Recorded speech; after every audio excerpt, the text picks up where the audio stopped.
Jaak Johanson. Kui mõni inimene läheb tänaval märkamatult mööda, siis Jaak Johanson mitte. Sall lehvimas, pika säärega saapad kriuksumas, silmad põlemas, juuksed ja habe püsti, läheb ta hooga justkui viplala, kes võib su kohe ära tinistada. Ma vaatasin, mul on soeng on täiesti möödas ju tänu nendele kõrvaklappidele. Tõeliselt nagu enesetunde küsimus, kui nad on püsti, siis on palju parem olla. Et kui nad on nagu löntis, siis enesetunne on rikutud. Ah, sina siin lärmi lööd ja muud kui inimesi sööd. Selle eest tea, löön kaelalt sul pea. Johanson lõpetas lavakunstikooli näitlejana ja töötas ka 5 aastat noorsooteatris. Teater jäi talle oluliseks alati, aga talle ei meeldinud teatri kui töö tegemine. Ja nii nagu ta ei kamminud juukseid selles suunas nagu enamik, purjetas ta oma kitarriga oma soodu.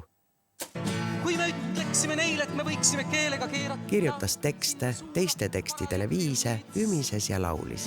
Aga 33 korda valgust saad neelata, enne kui süttivad sirmid. Johanson oli koguja. Pea alati tema diktofon salvestas. Ta ei käinud talust tallu, tema istus kohvikus ja pärimus tuli tema juurde. Salvestusid vestlused sõpradega, salvestus aeg, ruum ja atmosfäär. Vaat nõndaviisi ma vahest salvestan värsket Läänemerd. See on see värske Läänemeri. Et ju selles on vast mingi oma, et märk selle päeva ja aja kohta.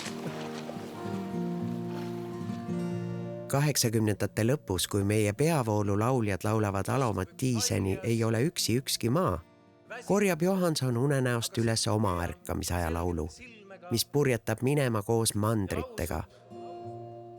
Hei, poisid, kas olete valmis? Siis ja kui sul on õde ja vennad, siis ongi hea minna.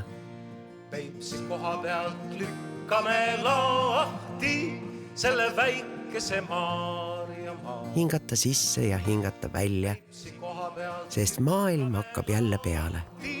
Selle väikese Maarjamaa.